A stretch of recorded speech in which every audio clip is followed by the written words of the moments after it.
Ó, hoje está aparecendo todo mundo para mim, eu estou admitindo tranquilamente, estamos sem problema, como aquele dia que não aparecia ninguém. Hoje tá pronto. Então, hoje a nossa aula vai ser sobre oxigenoterapia, né? Que é um tema bastante usado por nós, né? É um tema bastante visível dentro da fisio cardiopulmonar, dentro da fisio hospitalar, né? A gente vivencia o uso de oxigenoterapia 24 horas por dentro da nossa rotina. Fala, Letícia. Não, acho que não era nada. Tá. Então, assim, o que é a oxigenoterapia? Todos nós, né, que estamos ventilando, respirando tranquilamente, aqui, eu, agora, vocês aí na casa de vocês, nós respiramos com uma concentração de oxigênio de 21%. É a quantidade, é a concentração de oxigênio que tem no ar ambiente. Então, FO2 é concentração de oxigênio. Ar ambiente, todo mundo respira numa concentração de 21% de ar ambiente, tá? O que a oxigenoterapia faz?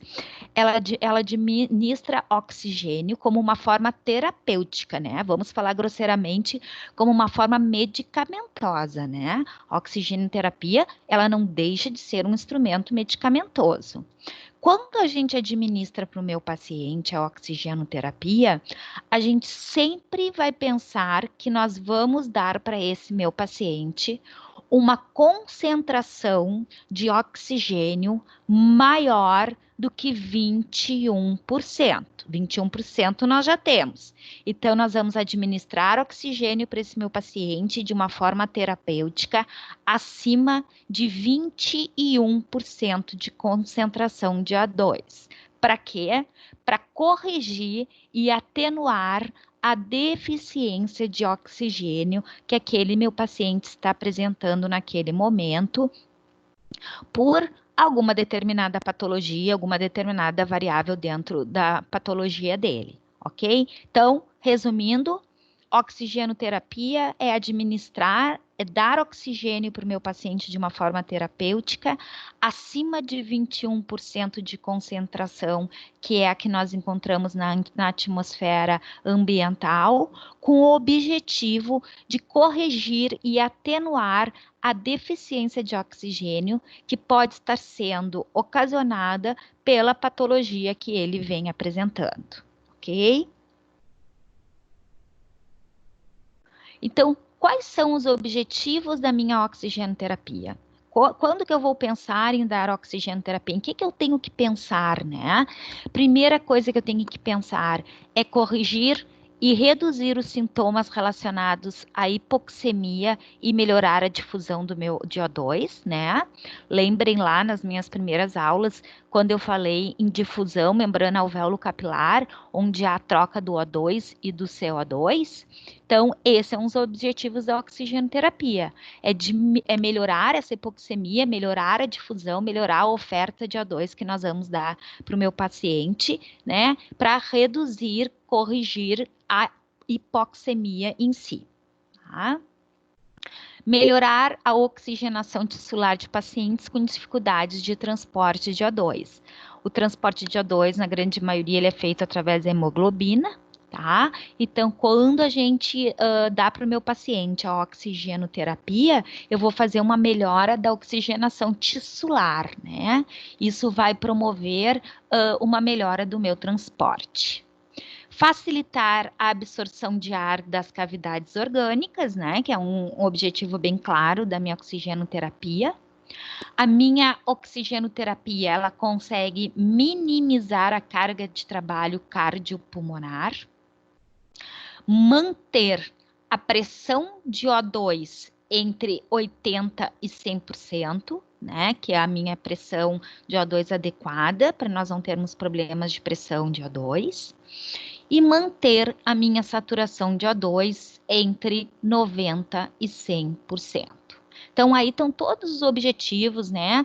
Todas as vezes que eu for pensar em utilizar a oxigenoterapia, eu tenho que pensar quais desses objetivos que eu quero suprir, ou mais de um deles que eu quero suprir, né? Se eu quero aumentar a minha concentração de O2 desse meu paciente, eu quero melhorar a difusão dele, né? Corrigindo e reduzindo a hipoxemia, eu quero aumentar e facilitar a absorção dele nas cavidades. Então, vocês vejam que eu tenho vários objetivos que eu posso alcançar com a minha oxigenoterapia, né? Por isso a importância da gente ter aquela aula de fisiologia inicial, para a gente conseguir entender até onde o meu oxigênio vai, né? As propriedades que ele tem, a difusão, como é feita a difusão, para a gente conseguir aí entender o papel da nossa oxigenoterapia a nível de gás no nosso sistema respiratório. Então, é muito falado, eu sempre falo hipoxemia, hipoxemia, hipoxemia para vocês. Então, eu resolvi, assim, de uma forma bem resumidamente, dar uma esclarecida para vocês o que é essa hipoxemia tão falada, né, na cardiopulmonar. Então, a hipoxemia, ela é a falta ou a entrega reduzida de O2, ou seja, hipo, né, diminuição, semia de oxigênio. Então, eu tenho uma diminuição do meu oxigênio. O que que ele pode acarretar? Ele vai acarretar a diminuição da minha pressão de O2, né, que é ruim, porque é a pressão que o oxigênio entra no organismo, e ele vai acarretar uma queda de saturação de O2 abaixo de 90%. Então, hipoxemia, diminuição do O2, né? Ou por falta total, ou entrega reduzida do meu O2. Quais são os sinais clínicos da minha hipoxemia?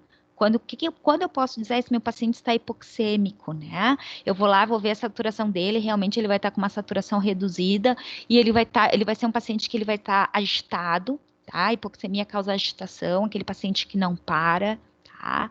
Ele vai apresentar cianose de extremidades em periferias de membros superiores e membros inferiores. Ele pode apresentar a PO2 diminuída abaixo de 60 miligramas e a minha saturação de O2 abaixo de 90%, como eu já falei anteriormente. Então, hipoxemia, sempre que eu falar em hipoxemia, vocês já lembrem, opa, houve um problema no meu O2. Eu estou tendo uma falta ou eu estou tendo uma redução da entrega, né, desse meu oxigênio. Isso vai acarretar problemas tanto na minha pressão de O2 quanto na minha saturação de O2. E meu paciente, ele vai apresentar-se agitado, ele vai apresentar-se com cianose e ele vai ter esses parâmetros de saturação e de PO2 reduzido, tá? Então, voltando lá à minha oxigenoterapia, vamos ver quais são os efeitos fisiológicos, né? O que que o oxigênio ele faz fisiologicamente no nosso organismo? Ele é claro que ele faz a melhora da troca gasosa, né? Estou ofertando mais oxigênio, estou ofertando uma melhora de fusão, então vai ter uma melhora troca gasosa. Eu vou acarretar uma vasodilatação arterial pulmonar, eu vou acarretar uma baixa resistência da artéria pulmonar, eu vou acarretar um baixo débito cardíaco, eu vou acarretar uma baixa sobrecarga do trabalho cardíaco e eu vou acarretar uma vasoconstrição sistêmica. Então aí, né, tô provando para vocês, né, que o oxigênio, ele tem também, né, um efeito importante a nível de fisiologia do sistema e ele deve ser administrado de uma forma cuidadosa, porque assim como o oxigênio ele é benéfico, o oxigênio ele também pode ser deletério, ele pode causar problemas, ainda mais se utilizado em excesso, né? Tudo tem que ser de acordo com a fisiopatologia desse meu paciente, porque muitas vezes, se eu deixar esse meu paciente muito tempo em oxigenoterapia, esse meu paciente ele vai acabar fazendo o quê? Ele vai acabar baixando muito o débito cardíaco dele, e uma hora isso pode ser ruim. Então, nós não podemos esquecer da fisiologia do oxigênio, o que que ele realiza a nível do meu organismo. Quando eu vou dar oxigênio para o meu paciente, né? Eu vi a situação dele clínica no momento, né? Eu avaliei, ele está tendo queda brusca de saturação de O2, eu tentei aspirar e retirar, daqui a pouco eu estou pensando, ele está tendo queda brusca porque o O2 não está conseguindo chegar lá a nível de alvéolo, porque ele tem secreção em via aérea superior, então eu fui lá, aspirei o meu paciente, mesmo assim a minha saturação de O2 dele não aumentou, ele começou a agitar, então eu vou começar a pensar em dar oxigênio para ele. Tá? Quando eu for ofertar oxigênio para ele, eu tenho que pensar que tipo de oferta eu vou dar para este meu paciente, tá? Entre o meu paciente e o oxigênio, vai existir algo que vai dar o oxigênio para o meu corpo, tá? Dependendo deste algo que eu vou dar para o meu paciente, eu vou dar através de sistema de baixo fluxo, de alto fluxo ou em sistema de reservatório. Agora eu vou explicar detalhadamente, vocês vão entender melhor o que eu quero dizer.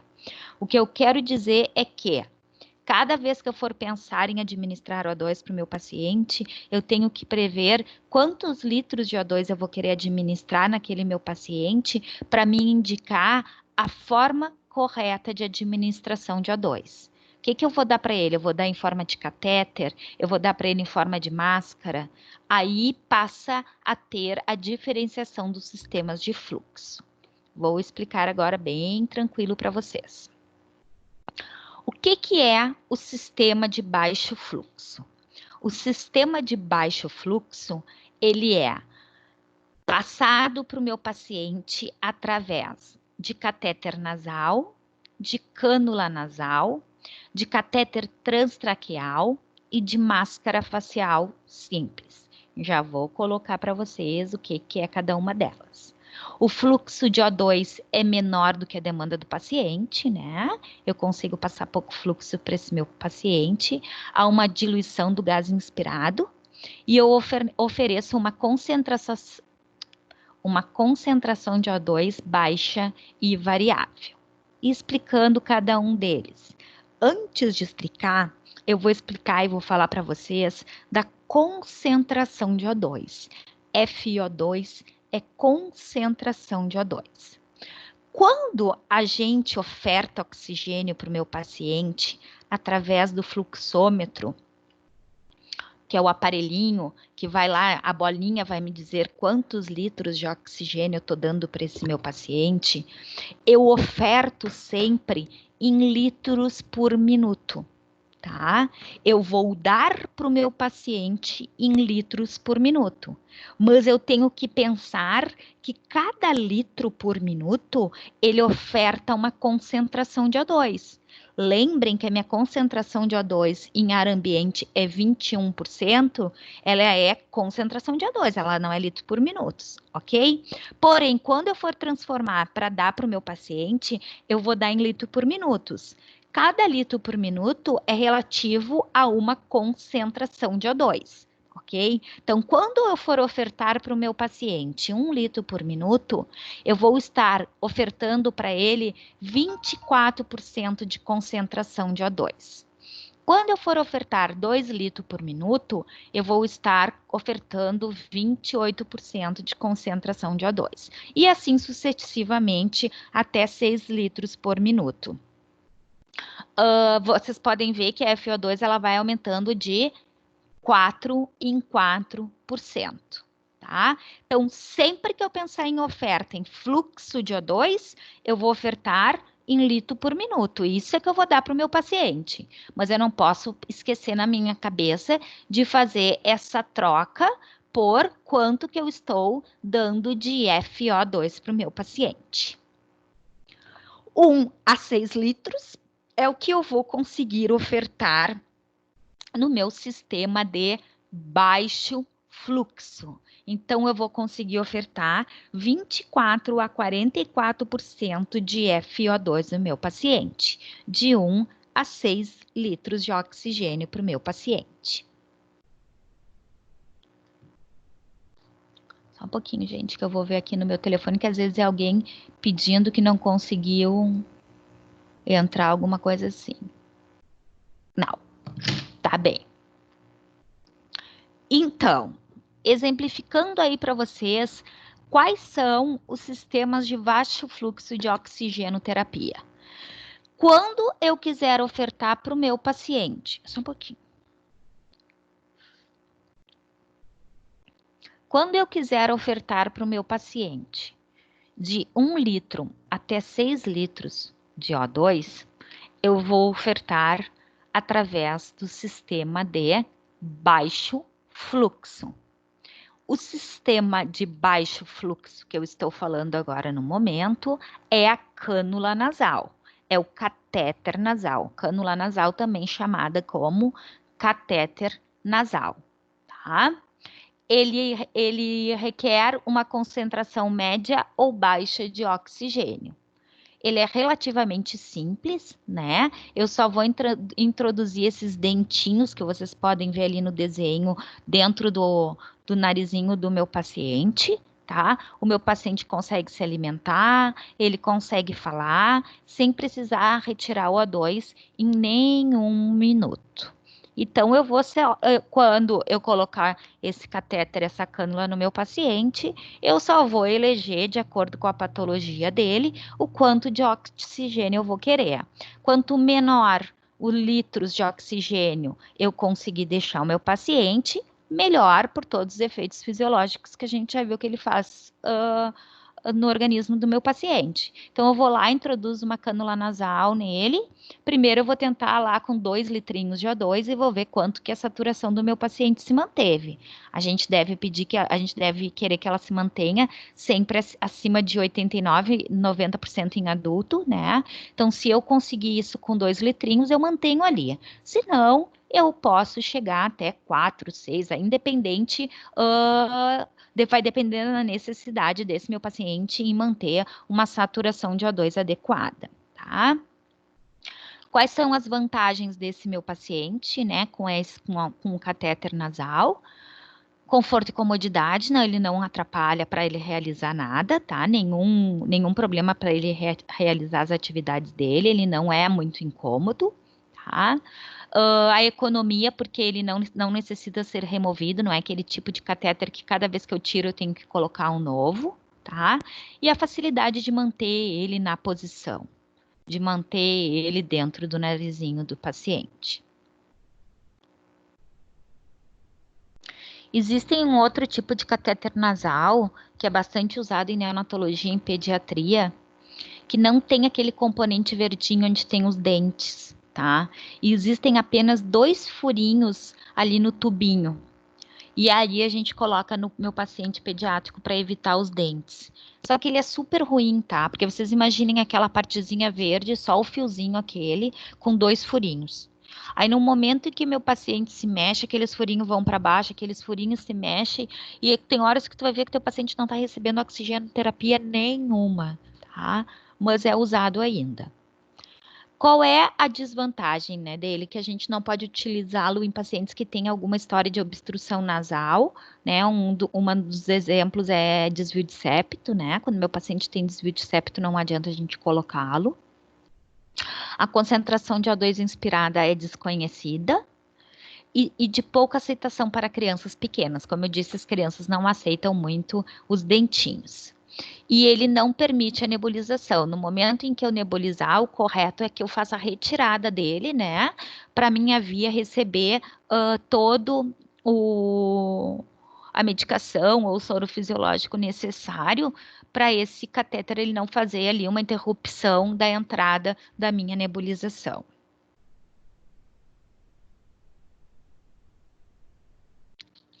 Outro sistema de baixo fluxo que eu posso introduzir, e lembrando de 1 a 6 litros, ok? É a máscara facial simples, essa mascarazinha que vocês estão vendo ali, tá? Ela é empregada quando o paciente requer uma concentração média ou baixa de O2, tá? Serve como veículo para administrações de medicações inaláveis e umidificar as vias aéreas. Quando nós podemos utilizar ela na forma ali da segunda foto, a gente coloca o meu paciente para nebulizar e acopla nele o oxigênio, coloca a concentração de oxigênio que a gente quer. Então, ao mesmo tempo, ele administra medicações e ele continua recebendo a oxigenoterapia. Já quando for só para uso de oxigenoterapia, ele vai usar aquela máscara apresentada ali na primeira foto. Tá? Ele é muito utilizado em crianças, né? Até por uma vantagem que ele tem, que a respiração, ele vai estar presente tanto na respiração nasal e oral. Como eu já falei, ele nos permite a administração de medicamento junto, e ele a vantagem dele é que a gente pode utilizar ele numa FiO2 de 40% a 60%, tá? Qual é a desvantagem dele? Ele dificulta a comunicação, né? O paciente não consegue falar, não consegue beber, não consegue comer. E ele, quando utilizado em tempos prolongados, a região onde a máscara é acoplada na face, ela acaba fazendo lesões por pressão, úlceras de pressão. Então, às vezes, a gente tem que ter bastante cuidado com a região onde a máscara fica presa e ao retirar a gente vê que aquela região começa a ficar vermelhinha. Então, aí a gente tem que repensar nesse uso de catéter. Só um pouquinho, gente, que agora eu quero fazer uma anotação aqui para mim ver uma coisa. Putz, não acho uma folha quando a gente precisa. Aqui. Um pouquinho.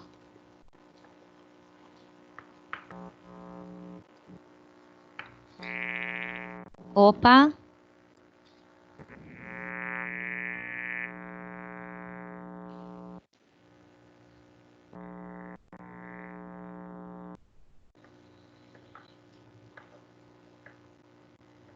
Tá bem.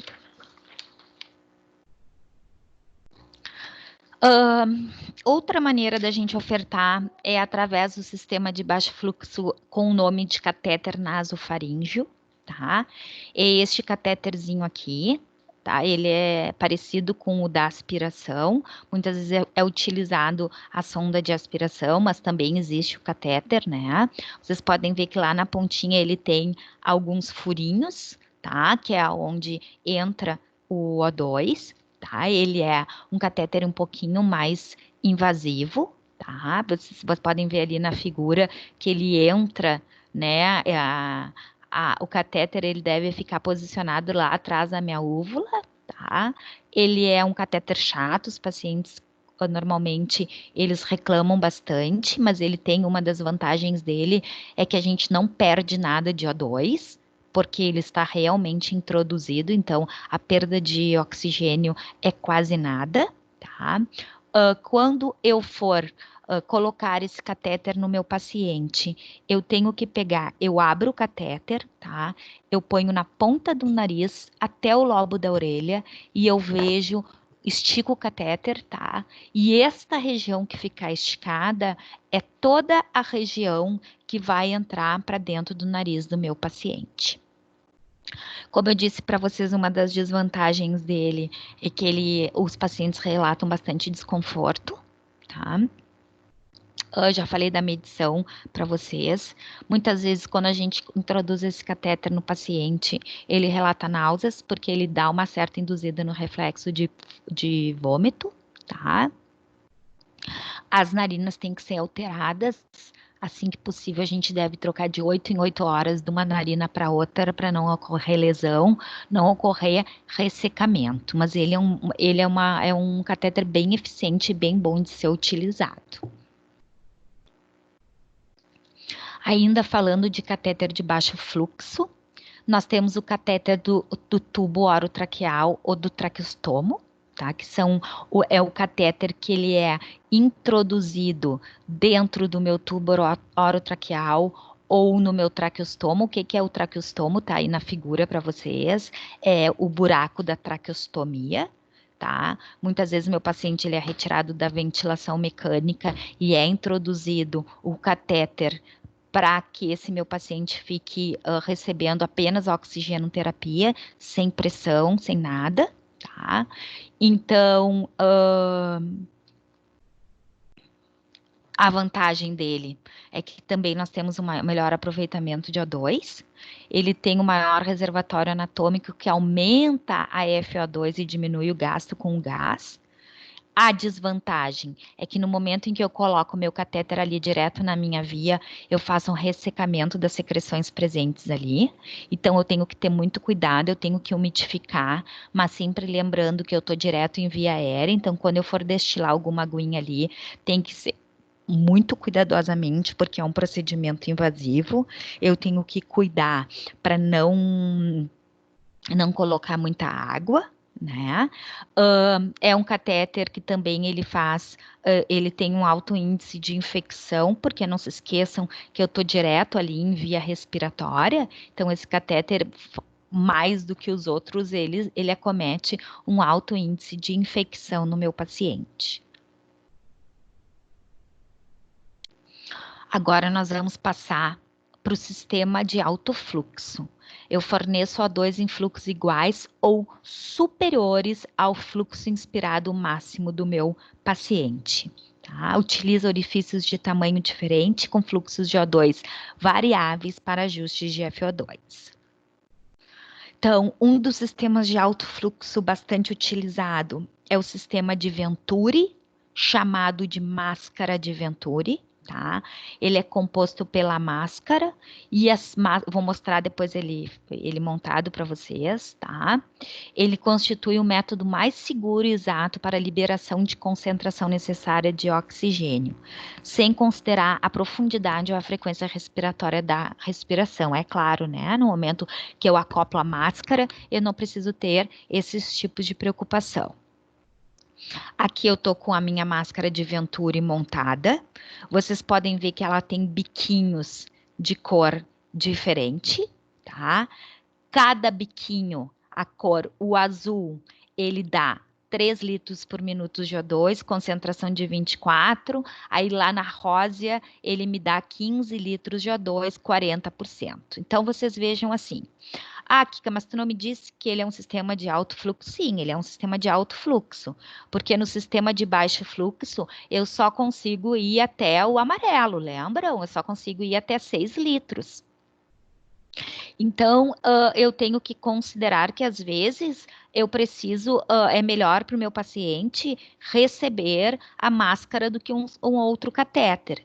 Porém, sempre que eu necessitar de alto fluxo de O2, eu vou ter que usar a minha máscara de Venturi. É só ela que me possibilita um fluxo de 15 litros por minuto, que é 50% de FiO2.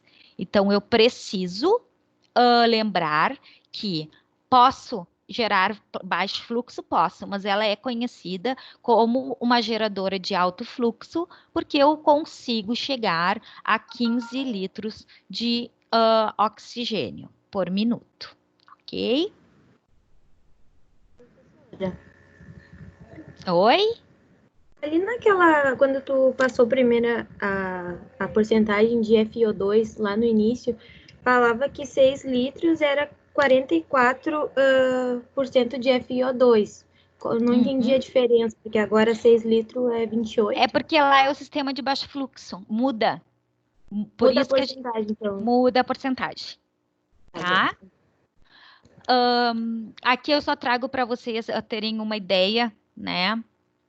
Mais ou menos, né? De quanto fluxo vai gerar de FiO2, né? Sempre a gente tem que estar atento, né? Como foi bom que acho que foi a Karina que perguntou agora. Vocês vejam lá na minha máscara tipo Venturi, 6 litros de O2, eu oferto apenas 0,28%. Lá na minha máscara simples, 6 litros de O2, eu oferto 40%. Então, existem essas variáveis dependendo do sistema, né? Do que eu estou ofertando. Se eu estou ofertando através de um catéter, de uma cânula ou de uma máscara simples. Existe essa variação da concentração de O2 pela forma, o modelo, né, que está sendo ofertado de O2. Tá? Então, aqui eu trouxe mais ou menos para vocês um resuminho de que cada catéter, cada tipo de máscara, quanto é a concentração ofertada. Acho que agora responde bem tua pergunta, né, Karina? Foi a Karina ou foi a Kelly? Não me lembro. Acho que é aqui que tu conseguiu enxergar, Kelly.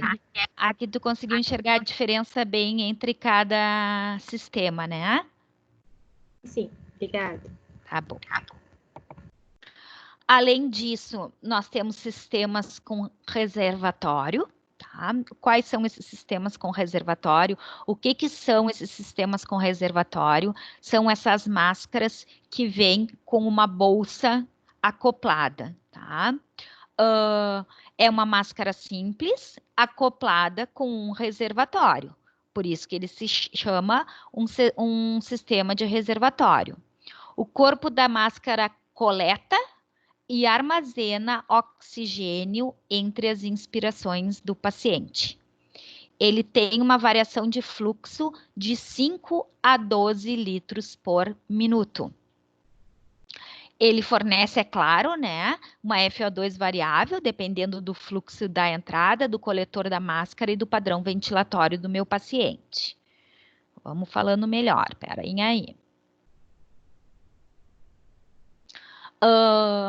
Esse meu reservatório, quando a gente utiliza um sistema de reservatório, que o comum é chamado a máscara de Hudson, tá? Vocês podem ver que eu vou ofertar para o meu paciente uma FiO2 quando é uma máscara de reinalação parcial de 60% a 80%.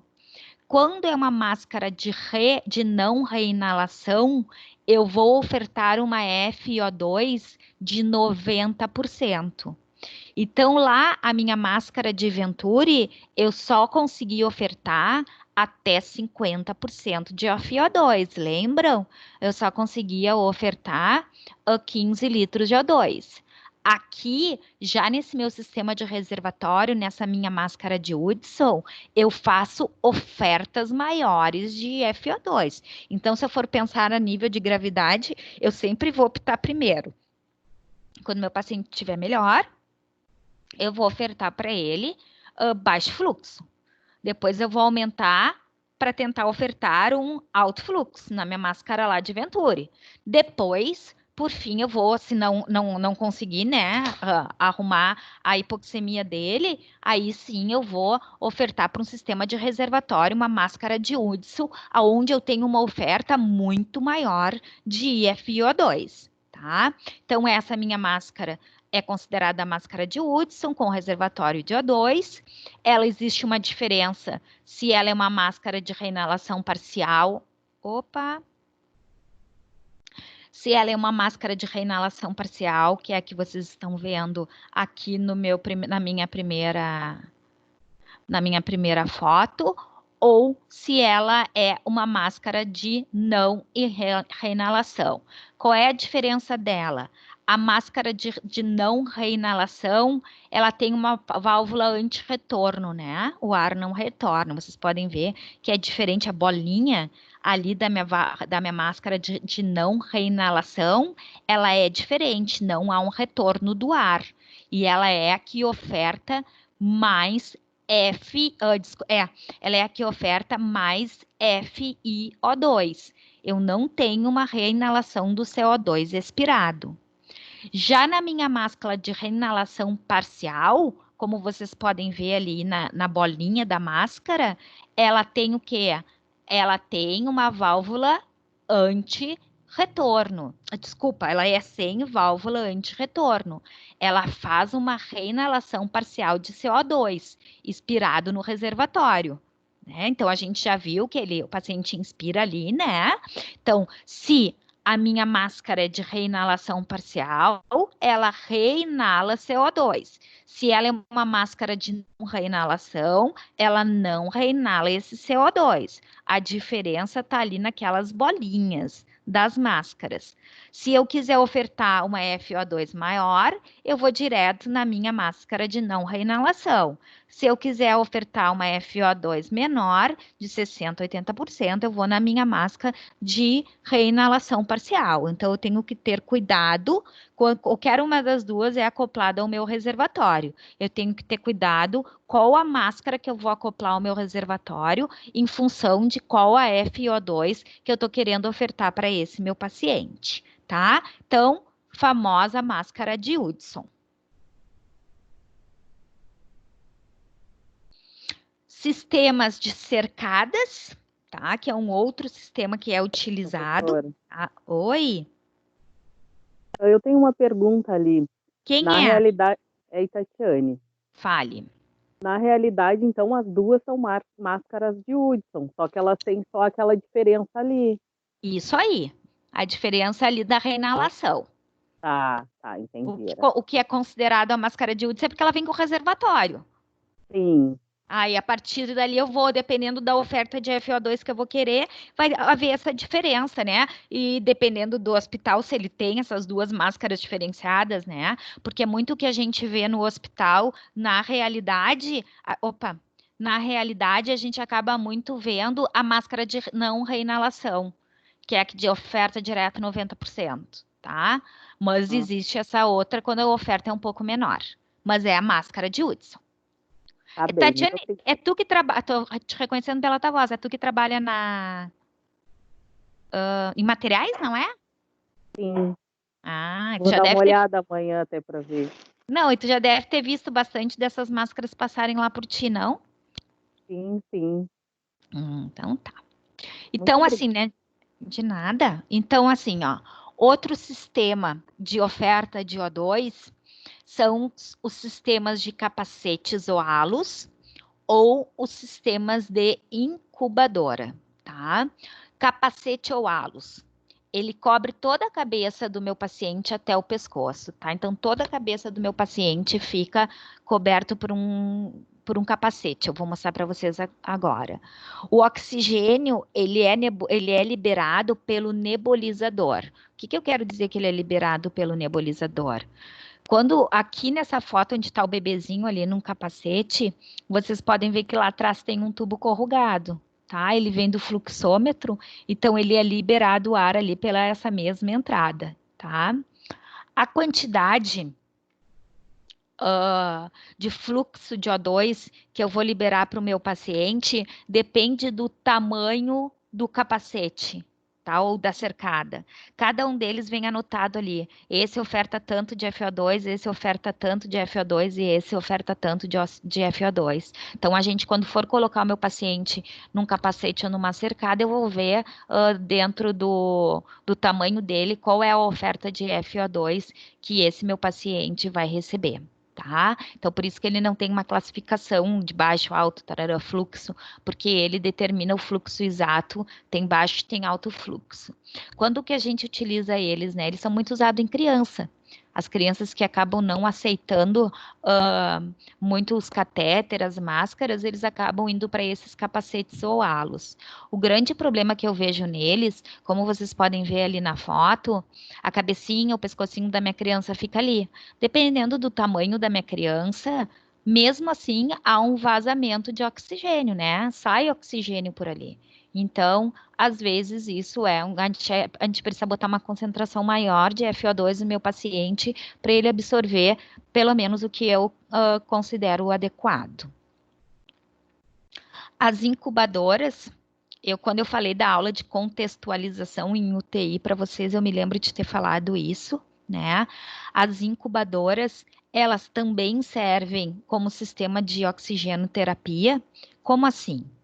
Elas combinam o sistema de aquecimento com a complementação de O2. E a concentração de O2 é variável dependendo do que eu estabelecer. Então, vamos ver lá no desenhozinho. Ali naquele onde tem o meu paciente, vocês podem ver que num lugares onde a gente coloca a mão, tem a entrada de um catéter de O2, tá? Muitas vezes é ofertado lá por trás também.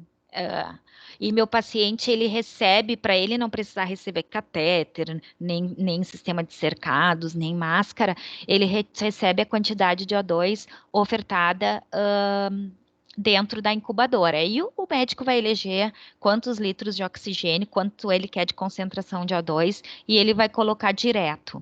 O que é o grande perigo, o que é o grande risco? Pacientes que estão nas incubadoras, né, nos sistemas de cercadas, eles precisam manter um calor e um oxigênio adequado.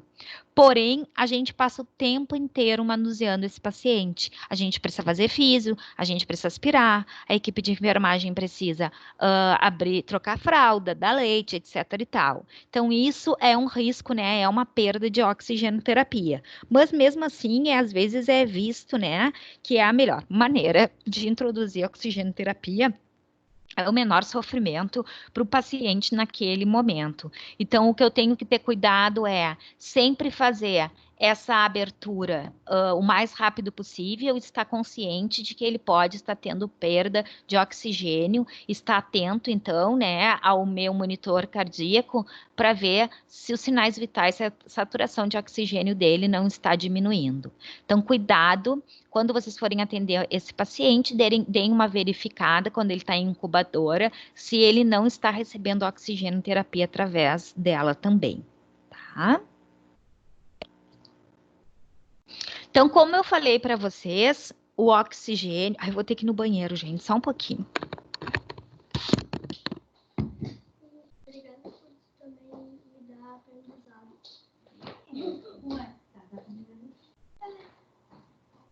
Não é nada de...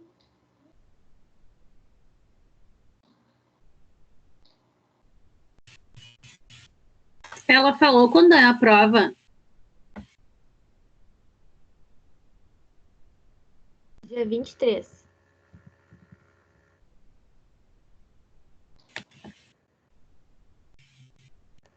Obrigada. Merece.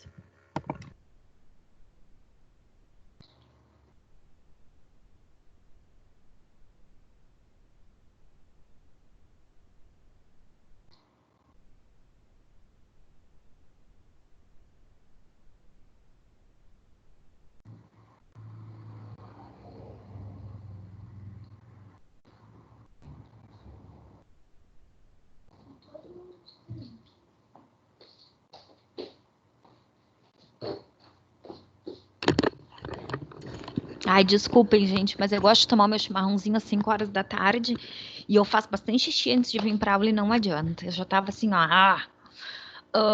Então, como eu falei no início da aula, né, que o oxigênio ele tem efeitos bons e ele tem efeitos ruins. Por isso, nós precisamos estar atentos a o quanto a gente coloca de oxigênio nesse meu paciente e estar atentos ao tempo, né? Porque muitas vezes, quando o paciente chega, né, que ele chega numa fase bem aguda, né, é introduzido o oxigênio dele e é esquecido, tá? Não se faz a revisão, né? Vai se passando e o paciente lá tá com catéter, tá com o que for, e não vai se verificando quanto tá a oxigenação dele, não vai tentando se diminuir o oxigênio dele. No momento que a gente coloca oxigênio no meu paciente, o nosso principal objetivo já tem que ser desmame do oxigênio, né? Eu já tenho que começar a pensar em tirar oxigênio. Vou começar a fazer físio, ajudar ele para melhorar, para começar já a tirar oxigênio. Então, tem que partir de mim a físio, chegar lá no dia, olhar o quantos litros de oxigênio. Olha, ele tá com 2 litros de oxigênio fazem 2 dias. Não, só um pouquinho, gente. Então, durante meu atendimento, eu vou baixar para 1 litro, eu vou considerar que eu vou ver a saturação do meu paciente todo o tempo. Se ele fica bem, eu vou fazer contato com o médico, com a enfermagem, eu vou dizer, olha, eu comecei a fazer a retirada do oxigênio desse meu paciente durante a físio, eu coloquei 1 litro de O2 e meu paciente ficou bem. Aí tu avisa a enfermagem, tu não pode fazer essa retirar, diminuir oxigênio de paciente sem avisar e sem conversar com a equipe, porque aí tu estás te introduzindo, né, numa conduta antiética. Tu tem que avisar eles têm que estar de acordo com isso. Muitas vezes tu vai lá e pergunta antes para o médico, posso começar o desmame do O2? Posso começar a retirada do O2? Ele vai te dar a carta branca, então tu vai poder mexer nesse seu oxigênio, tá? Então, sempre que a gente coloca, a gente já pensa em começar a ele ter uma melhora clínica, né? Também com a físio, e começar a fazer a retirada desse oxigênio. O que que o oxigênio faz? Ele faz depressão da respiração e aumento da PaCO2, ou seja, ele aumenta a pressão de CO2 dentro do meu organismo. Ele faz a desidratação das minhas mucosas. Então, que causa muitas vezes lesão de mucosa. Ele faz lesões locais pelos catéteres. Eles fazem muitas vezes, a gente chama até de casinha. Quando o paciente fica muito, ainda mais aquele catéter que é introduzido, né, o naso-oro, o paciente faz casinha do catéter. Então, quando a gente retira esses catéteres, a gente não tem aquele cuidado de trocar de 8 em 8 horas para cada narina, a gente diz, olha aqui, esse paciente ficou com uma casinha de catéter, né? E acaba fazendo uma lesão em via aérea. Ele produz tosse seca e irritativa no paciente por si só, o oxigênio, tá? Ele faz a diminuição da minha atividade ciliar, de sistema respiratório, né? De trato respiratório. A gente sabe que existem atividade mucociliar, que é todo o meu sistema respiratório, ele é acompanhado de cílios, e eles que fazem o caminho para o cílios vai e traz muco, o cílio vai e traz muco, né? O tabagismo é dos problemas do tabagismo, é que ele também faz essa diminuição da atividade ciliar, e o oxigênio também ajuda para destruir isso, né? E ele faz a lesão do endotélio capilar. Ok? Então, todos esses efeitos a gente tem que correr atrás para o meu paciente ficar menos tempo possível e menos oxigênio possível, tá? Então, deve ser uma avaliação constante de oxigenoterapia. Eu costumo dizer que a gente deve avaliar de manhã, de tarde e de noite. Se meu paciente apresentou melhora clínica, se meu paciente apresentou melhora de ausculta pulmonar, etc., o meu paciente, com certeza, ele não está precisando daquela quantidade de oxigênio que eu coloquei no início. Então, eu preciso verificar a dosagem, eu preciso começar a desmamar o meu paciente. Então, aí eu trago para vocês alguns desenhos que eu vou falar um pouco o que é cada coisa para vocês, tá? Naquele primeiro desenho onde fala régua de gases medicinais, isso aí, claro, é uma régua de um hospital bom, de um top, né? Porque normalmente a gente não tem essa régua.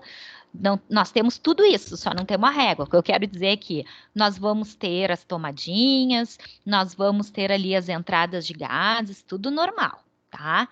O que para nós é importante quando a gente vai falar de oxigênio? A entrada de oxigênio que encontra-se na parede é essa entradinha verde, tá?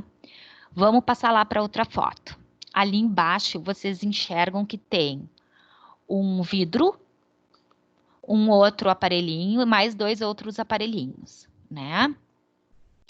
Nós vamos pegar este aparelhinho do meio, tá? Que é onde tem uma parte plástica leitosa, e eu vou acoplar lá naquela região verde da minha parede. Montei a minha parede para oxigênio, tá? Esse meu outro vidrinho, ele é o vidrinho que eu vou acoplar lá no meu amarelinho, que é no meu gás, do meu ar comprimido, que é o vidro da aspiração. Então, quando eu for montar um sistema de aspiração, eu vou pegar, desculpa, o de oxigênio, eu vou pegar essa parte do meio aí e vou colocar lá no verdinho na minha parede, ok? Ali nesse leitozinho aí no meio, vocês podem ver que tem uma guampa para cima. Isso aí é o famoso fluxômetro que eu falo, tá? Esse fluxômetro, ele vai ter a quantidade, ele vai dizer 1 litro, 2 litros, 4 litros, nananana, e eu vou ter uma bolinha. Cada vez que eu giro esta bolinha da frente aqui, branquinha, cada vez que eu giro essa bolinha, a minha bolinha de metal, a minha esfera, anda lá no fluxômetro. E aí eu vou adequar a colocar a minha bolinha esférica lá de dentro do meu fluxômetro na quantidade adequada de oxigênio que eu quero dar para o meu paciente, tá? O que mais eu tenho que cuidar? Esse meu potinho leitoso, ele tem uma marca verde bem lá embaixo, tá? Sempre essa marca verde, até essa marca verde tem que estar cheia de água para mim fazer a liberação, né, correta de oxigênio para o meu paciente, para ir acompanhado de alguma certa modificação. E isso faz parte da gente cuidar, porque às vezes é esquecido, tu chega para atender o teu paciente e não tem água ali no oxigênio dele. Então a gente precisa colocar a água ali dentro desse equipamento do oxigênio, ok? Então, isso aí é quando a gente vai ofertar oxigênio via parede, via hospital. Ali, nos outros, eu estou dando um exemplo para vocês de. Puta, como é que vamos esquecer do nome disso? Não é compressor. Me ajudem, vocês aí que trabalham no hospital, como é que é o nome disso? Cilindro. Cilindro, obrigada. Aí, obrigada, eu me esqueço, me dá um branco, tá? Aí nós temos cilindros de oxigênio, tá? Normalmente esses cilindros eles são utilizados para o paciente que está a domicílio, ou quando o paciente está no hospital, ele está acoplado lá na rede, na parede, e ele precisa sair, eu preciso mexer nesse paciente, ele precisa fazer um exame, alguma coisa assim, eu retiro o meu paciente da parede e eu acoplo ali no meu cilindro. Como vocês podem ver, o meu cilindro aparece ali, tem o fluxômetro, tem essa parte plástica leitosa, né? Vai funcionar tudo igual. O risco e o problema do meu cilindro é que ele tem que ser carregado e ele esvazia muito rápido, tá? Então, quando o meu paciente faz uso de cilindro a domicílio, a família tem que estar ciente disso, que tem que fazer essa troca do cilindro, tá? E no hospital, tem que ter muito cuidado, porque às vezes de um turno para outro se usou esse móvel, você acabou se esquecendo de colocar, né, de pedir para encher de oxigênio, e quando tu vai mexer no teu paciente, precisar fazer um transporte nesse teu paciente, acaba que tu não tem oxigênio lá dentro, tá? Então, essas são as formas que vocês vão receber mais comum. Existem concentradores de oxigênio também, que são os equipamentos elétricos, que são utilizados normalmente quando o paciente está com oxigênio terapia domiciliar. Eu tenho um pouco de medo desses concentradores de oxigênio, porque eles liberam muito CO2, tá? Então a gente tem que ter muito cuidado, né? Quando vai utilizar, tem que estar com as janelas bem abertas, né? Ele é meio punk, a gente tem que cuidar porque faz mal para o restante do pessoal também, tá? Então, alguma dúvida, gente? Era isso que eu tinha para passar para vocês de oxigenoterapia. Vocês que trabalham em hospital, eu sei aí que tem bastante gente, tem a Débora, tem o Marco, tem a Tatiane. Não sei se vocês querem contribuir com alguma coisa de vivência de vocês com oxigenoterapia, querem corrigir, querem acrescentar. Fiquem-se à vontade, sempre é bom a gente ouvir opiniões também dos outros, opiniões Vou práticas. corrigir meu nome. Hã? Vou corrigir meu nome. A Natália. Ai, Obrigada, querida. obrigada. A Débora, não adianta. Alguém quer acrescentar? Quer ajudar? Alguma pergunta? Boa noite. Boa noite. Eu queria fazer uma pergunta com relação ao umidificador ali, tu falou. Ele Uhum. sempre tem que ter água, mas eu aprendi com o pessoal do atendimento pré-hospitalar que no transporte a gente pode deixar ele sem água. Recentemente, o colega, ele pediu para não colocar água durante o transporte, mas tem alguma proibição quanto a isso? Deixar a Olha, água no transporte mesmo, não? Marcos, assim, ó, isso para mim até é uma novidade. O que pode ser que no transporte eles não querem para que não haja algum vazamento, alguma coisa, porque eu desconheço, tá? Tanto que é uma das grandes preocupações é manter ele umidificado. Eu até gostaria que tu perguntasse para essa pessoa se ele te deu alguma explicação o porquê de não colocar água no transporte. Sim, Ele te disse. eu tenho um instrutor que ele é enfermeiro, ele é formado, e ele sempre falou isso, que no transporte tu não precisa colocar água, mas por um período de meia hora, no máximo, ali uns 40 minutos, porque depois tu tem que voltar a umidificar a via aérea do paciente, mas durante o transporte não, acho que para evitar isso mesmo. Eu acho que então fica essa tua contribuição, assim, que então, quando se transporta, eu acho que é para evitar vazamento. Porque Sim. fora isso, assim, não teria outra explicação, porque tem que se umidificar a via do paciente, né? De repente ele dá essa orientação na realidade de transporte para não haver vazamento de líquido, tá? Tanto que ele dá um tempo bem pequeno, né? Estipulado de 30, 40 minutos só sem o líquido. Deve ser por isso, né? a gente sempre transporta com o líquido, mas fica a tua contribuição aí, e se tu puder perguntar se realmente é pelo que eu acho, porque eu estou falando no achômetro, que deve ser para não perder-se o líquido, para quando tu vai movimentar o paciente. Se tu puder perguntar para ele e contribuir conosco, eu te agradeceria, até para mim ficar sabendo o porquê que não se transporta com esse líquido. Tá certo, tá bem. Tá? Obrigada, Marcos. Obrigado. Mais alguma coisa, gente? Mais alguma pergunta? Tudo tranquilo? Alguma pergunta contra a prova? Tudo dominado? Pode falar o que tu falou sobre a prova no início da aula, que eu não cheguei no início.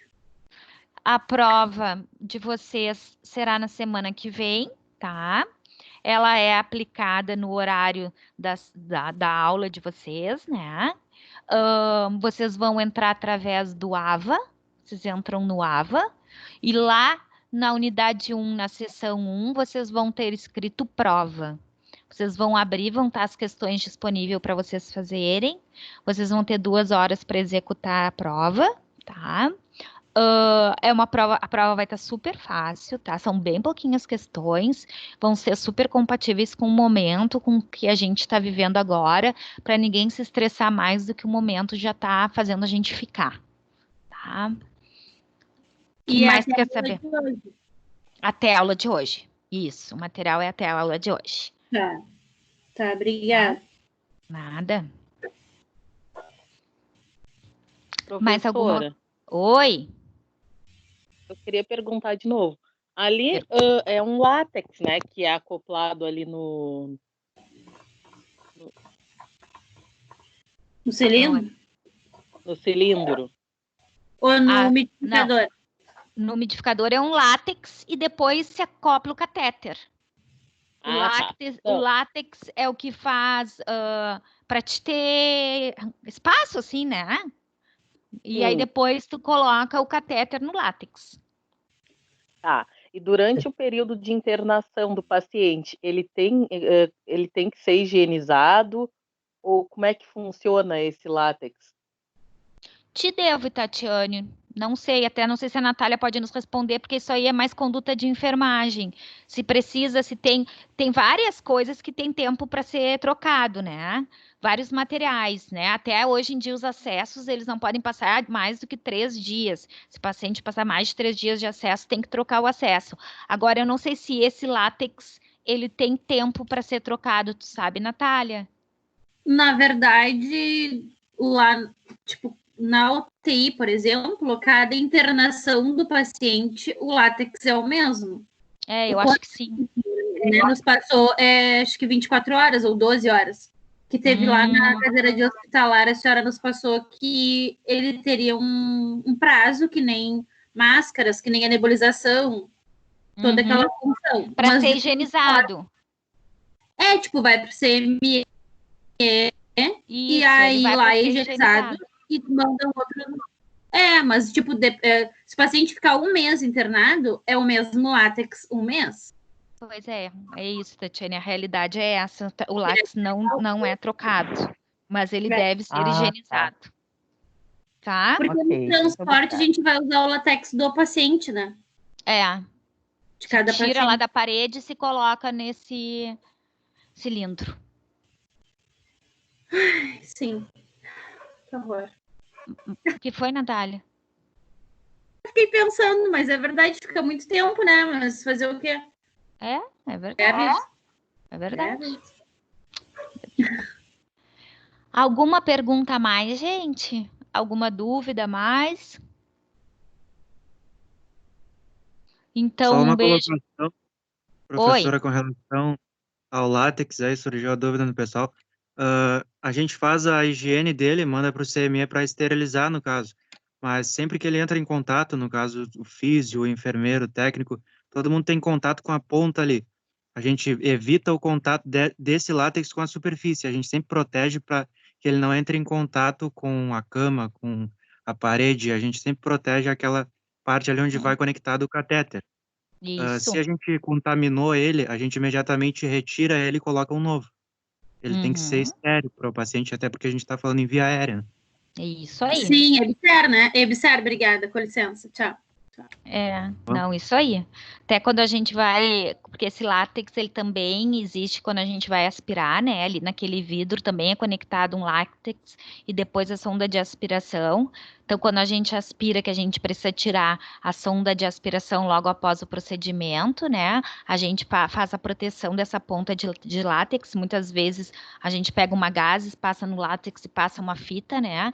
Para essa ponta do látex ficar protegido. Então, em Sim, alguma mas situação. não é 100% correto, né? Na Não, verdade, não o é. correto é tu É. usar. Se é para ir pelo correto, então a gente usa e põe ele para lavar sempre, toda vez que É. usar. Não tem como não tocar. É isso aí. né? Vida real, Big Brother, não é Big Brother. É isso aí. É uma pena, porque assim, muitas vezes a gente fala as coisas na sala de aula e vocês vão para a realidade. Por isso que eu peço sempre para eles colaborarem, para vocês se darem um pouco conta da realidade, porque eu passo para vocês o correto, né? Mas lá no dia a dia, no vamos ver, as coisas não funcionam assim, né?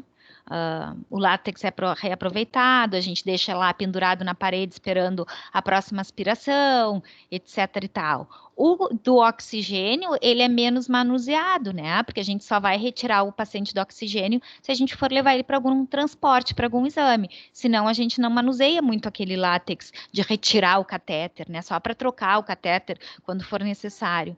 Mas isso aí é vida real. Ok, gente. Então,